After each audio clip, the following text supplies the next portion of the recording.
আসসালামু আলাইকুম। আপনাদের জন্য আমার আজকের রেসিপি বেকারি বা মিষ্টির দোকানের মতো খাস্তা কুড়মুড়ে নিমকি। এখন তো আমরা সবাই ঘরেই থাকি, আর ঘরে থাকলে যেটা হয় কাজ বেশি থাকে না, আর একটু পরপরই ক্ষুধা লাগে। তো আপনারা চাইলে এই সময়ে খুব সহজে বেকারি বা মিষ্টির দোকানের মতো করে এরকম কুড়মুড়ে নিমকি বানিয়ে রেখে দিতে পারেন, যেগুলো অনেক দিন পর্যন্ত বয়ামে রেখেই খেতে পারবেন। আর তাছাড়া এগুলো খেতেও খুবই টেস্টি হয়, আর তাছাড়া এই কুড়মুড়ে ভাবটা প্রায় মাসখানেক যাবৎ বজায় থাকে। এই যে আমি আপনাদেরকে ভেঙে দেখালাম, দেখে নিশ্চয়ই বুঝতে পারছেন এগুলো কতটা কুড়মুড়ে আর কতটা খেতে মজার হবে।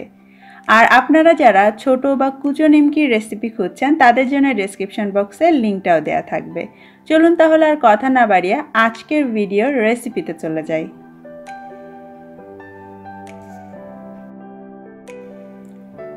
প্রথমেই আমরা নিমকির জন্য খামিটা তৈরি করে নিব। এজন্য একটা বাটির মধ্যে আমি 1 কাপ পরিমাণ ময়দা নিয়ে নিচ্ছি। চাইলে আটাও দিতে পারেন, তবে নিমকি আটার থেকে ময়দা দিয়ে বেশি ভালো হবে। আর যেহেতু এটা নোনতা স্বাদের হয়, তাই লবণের পরিমাণটা তুলনামূলক একটু বেশি দিতে হবে। 1 কাপ ময়দার জন্য আমি 1.25 চা চামচ দিয়েছি লবণ। 1 চা চামচ দিয়ে দিলাম কালো জিরা, সেই সঙ্গে দিয়ে দিচ্ছি 1.5 চা চামচ পরিমাণ চিনি। চিনিটা আপনি যদি মনে করেন নিমকিতে দিব না, ওকে ফাইন, বাদ দিতে পারেন। তবে সাধারণত মিষ্টির দোকান বা বেকারিগুলোতে সামান্য চিনি সহযোগেই কিন্তু এই নিমকিটা বানানো হয়। খুব ভালো করে শুকনো উপকরণগুলো একসঙ্গে মিশিয়ে নেওয়ার পর এবার আমি এর মধ্যে 1.5 টেবিল চামচ পরিমাণ তেল দিয়ে দিলাম। তেলের পরিবর্তে আপনারা চাইলে ঘি বা গলানো বাটারও ব্যবহার করতে পারেন। এবারে এই সমস্ত কিছু একসঙ্গে হাতের তালু দিয়ে একটু ঘষে ঘষে মেশাতে হবে, যাতে তেল আর ময়দা ভালোভাবে মিশে একাকার হয়ে যায়। এখন তেলটা খুব ভালোভাবে মিশেছে কিনা সেটার বোঝার উপায় হচ্ছে এইভাবে মুঠো করে দেখবেন। যদি ঢেলার মতো পাকিয়ে যায়, মানে দলা পাকিয়ে যায়, তাহলে বুঝবেন তেলটা খুব ভালোভাবে মিশে গিয়েছে। আর হাত দিয়ে চাপ দিলে এভাবে ঝুরঝুর করে ভেঙে যাবে। তারপরে এর মধ্যে অল্প অল্প করে পানি দিয়ে একটা টাইট খামির বানাতে হবে। টাইট বলতে একদম ইটের মতো শক্ত না, তবে এই খামিরটা তুলনামূলক শক্ত হবে। যদি আপনি নরম খামির তৈরি করে ফেলেন তাহলে কিন্তু আপনার এটা বেলতে অসুবিধা হবে, গুঁড়ো লাগবে বেলার সময়, আর আপনার নিমকি ভাজার সময় তেল অনেক বেশি নষ্ট হবে। অল্প অল্প করে পানি দিয়ে খুব ভালো করে এভাবে মেখে নিতে হবে যতক্ষণ না বাটি পরিষ্কার হয়। এই যে দেখতে পাচ্ছেন, এটা কিন্তু বেশ টাইট একটা খামিরই হবে। আর দেখবেন এটা স্মুথ হবে না, এর গায়ে অনেক ফাটল বা ফাটা ফাটা দাগ থাকবে। এখন এটাকে একটা ভেজা কিন্তু খুব ভালো করে নিংড়ে নেওয়া কাপড় বা কিচেন টিস্যুর সাহায্যে ঢেকে রাখতে হবে মিনিট 10। ম্যাক্সিমাম আপনি আধা ঘন্টা রাখতে পারেন, এর বেশি রাখার দরকার নেই। 10 মিনিট পরে আমি কাপড়টা সরিয়ে নিচ্ছি। এখন আমরা এই খামির দিয়ে নিমকি বানাতে পারবো, কিন্তু এত বড় একটা খামির বেলতে যেহেতু একটু অসুবিধা হবে, তাই আমি এই খামিরটাকে 3টা ভাগে ভাগ করে নিচ্ছি। আপনারা আপনাদের সুবিধা মতো বা যে কয়বারে নিমকি বানাতে চান সেই হিসাব করে আপনার পছন্দ মতো সাইজে টুকরো বা ভাগ করে নিতে পারেন। 10 মিনিট পরেও দেখবেন খামিরটা কিন্তু খুব বেশি নরম হবে না, আর দেখতে পাচ্ছেন এর গায়ের অমসৃণ অংশগুলোও কিন্তু থেকে যাবে। এখন আমরা এটা বেলবো, আর বাকি যে অংশ দুটো সেটা আবারও ওই বাটির মধ্যে রেখে সেই কাপড়টা দিয়ে ঢেকে রাখবো, যাতে বাতাসে এগুলো শুকিয়ে না যায় ওপর থেকে। আর যে অংশটা আমি রাখলাম সেটা এখন খুব ভালো করে বেলে নিতে হবে। প্রথমে হাত দিয়ে একটু চ্যাপটা করে নিয়ে তারপরে বেলে নিচ্ছি। আর বেলার জন্য এটাকে আপনার রুটির মতো পাতলা করেই বেলতে হবে। নর্মাল রুটি আমরা যেভাবে পাতলা করে বেলি, বারবার এভাবে উল্টে পাল্টে চেষ্টা করবেন চারপাশে, মানে যত দূর আপনি এটাকে বেলতে পারেন একদম সমান হয়, কোথাও খুব বেশি মোটা বা খুব বেশি পাতলা না হয়। এই যে এখানে যেমন কোনায় একটু মোটা থেকে গিয়েছে, কিন্তু মাঝখান দিয়ে কিন্তু পাতলা হয়েছে। তো আমি এই জায়গাটা আরও একবার বেলে একদম সমান করে নিব। এতে করে আপনার নিমকির লেয়ারগুলো সমান হবে, দেখতে ভালো লাগবে।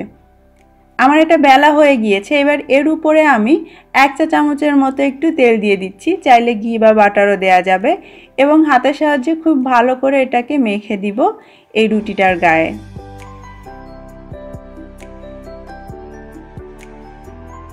তেলটা মাখা হয়ে গেলে এর ওপর দিয়ে কিছুটা ময়দা দিয়ে আমি আবারও এইভাবে ছিটিয়ে দিব। এতে করে আমরা যখন এটা ভাজ করব লেয়ারগুলো একসঙ্গে মিশে যাবে না, আলাদা আলাদা হবে, দেখতে অনেক ভালো লাগবে।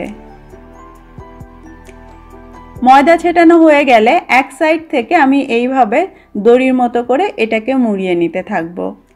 তবে এভাবে যে আপনাদেরকে লেয়ার করে করতেই হবে তেমন কোনো কথা নেই। আপনারা চাইলে এমনিতেই ছোট ছোট বল বানিয়ে সেটা বেলে তারপরে ভাঁজ করে নিমকি বানাতে পারেন, কোনো সমস্যা নেই। এভাবে করলে নিমকিগুলো বেশি খাস্তা হয় আর লেয়ারটাও খুব ভালো হয়। এরকম একটা দড়ির মতো বানিয়ে নেওয়ার পর তারপর আবারও এটাকে আমি একটু ছোট করে কেটে নিচ্ছি। এখন আপনি কী রকম সাইজের নিমকি বানাবেন তার উপর ডিপেন্ড করে এইভাবে ছোট ছোট লেচি কেটে নিতে হবে। যদি আপনি ছোট নিমকি বানাতে চান তাহলে এরকম ছোট করে কাটবেন, আর যদি আপনি বড় বড় সাইজের বানাতে চান সেক্ষেত্রে আর একটু বড় করে আপনাকে লেচিগুলো কেটে নিতে হবে। এই যে যেমন এটা, এর থেকে বড় করতে চাইলে আরও বড় করে কেটে নেবেন। যত বড় করে কাটবেন বেলার পরে আপনার নিমকিটা ততই বড় হবে। এবার আমি দেখিয়ে দিচ্ছি এই লেচিগুলো থেকে কিভাবে আমরা নিমকি ভাঁজ করব। প্রথমে ওপর থেকে এইভাবে একটু আঙুল দিয়ে চাপ দিয়ে চ্যাপটা করে তারপরে এটাকে বেলে নিব যতদূর সম্ভব পাতলা করে।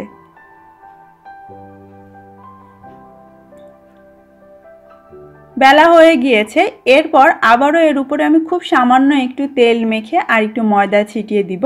এটা একেবারে অপশনাল, দরকার নেই, তবে আপনি যদি এভাবে করেন তাহলে এই ভাঁজগুলো একদম লেগে লেগে যাবে না। আর ভাঁজ করার সময় খুব বেশি চাপবেন না, আলতো হাতে ভাঁজগুলো করতে হবে। এই তো হয়ে গিয়েছে 3 কোনা নিমকি, নর্মালি মিষ্টির দোকান বা বেকারিতে যেভাবে কিনতে পাওয়া যায়।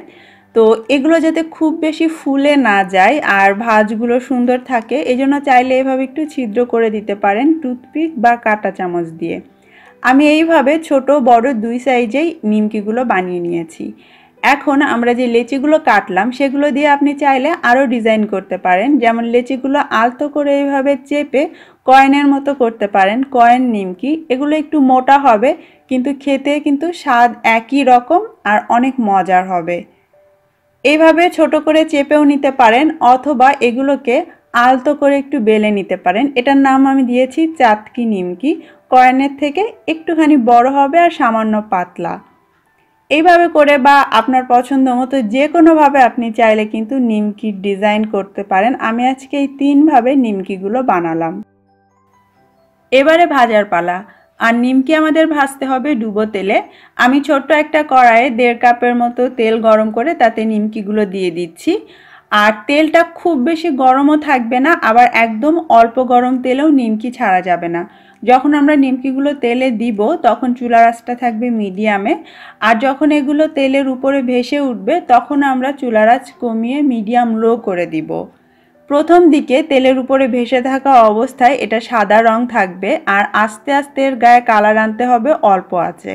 আর এই পদ্ধতিতে যদি আপনি নিমকিগুলো ভাজেন তাহলে এগুলো ভেতর থেকে সুন্দর মুড়মুড়ে হবে আর কালারটাও খুবই সুন্দর হবে। আর অবশ্যই বারবার এইভাবে উল্টে পাল্টে দিতে হবে যাতে চারপাশে খুব সুন্দরভাবে কালারটা ধরে। আমার এই নিমকিগুলো ভাজা হয়ে গিয়েছে, আমি সব রকম মিলিয়েই একবার ভেজে নিয়েছি। তারপর এগুলোকে আমি তেল থেকে তুলে নিব এবং পরবর্তী ব্যাচ দেওয়ার আগে চুলার আঁচটা আমি আবারও মিডিয়ামে করে দিব। তারপর আবারও বাকি নিমকিগুলো একই পদ্ধতিতে ভেজে নিব। আর এভাবে ভাজলে নিমকিগুলো বেশি দিন ধরে মুচমুচে থাকবে। হয়ে গিয়েছে আমাদের নিমকি ভাজা। দেখতেই পাচ্ছেন কত সুন্দর দেখাচ্ছে, দেখেই বোঝা যাচ্ছে যে এটা কুড়মুড়ে হয়েছে। আমি তারপরও আপনাদের ভেঙে দেখাই। দেখতেই পাচ্ছেন আলতো করে চাপ দিতেই কিন্তু এটা গুঁড়ো গুঁড়ো হয়ে যাচ্ছে, আর মুখে দিলে বুঝতেই পারবেন কতটা মজার। আর সেই যে চাটকিটা ছিল এটা হচ্ছে সেটা, মানে যেটা আমি হালকা করে একটু বেলে নিয়েছিলাম, এটা দেখতে এমন হয়েছে। আর যেটা আমরা আঙুল দিয়ে একটু চেপে নিয়েছি সেগুলো দেখতে এরকম হয়েছে। সবগুলোই দেখতে সুন্দর, খেতে মজা। আর আমি আপনাদেরকে যেটা শুধু আমরা আঙুল দিয়ে চেপে দিলাম সেটা একটু ভেঙে দেখাই। দেখুন এটাও কিন্তু ক্রিস্পি হয়েছে। যে পদ্ধতি আমি আপনাদের বললাম সেভাবে যদি ভাজেন, যেভাবেই আপনি এটার শেপ বা ডিজাইন করেন না কেন, অনেক মুচমুচে হবে। আশা করছি আমার আজকের রেসিপি আপনাদের ভালো লেগেছে। কমেন্ট করে অবশ্যই জানাবেন। সবাই অনেক ভালো থাকবেন। আল্লাহ হাফেজ।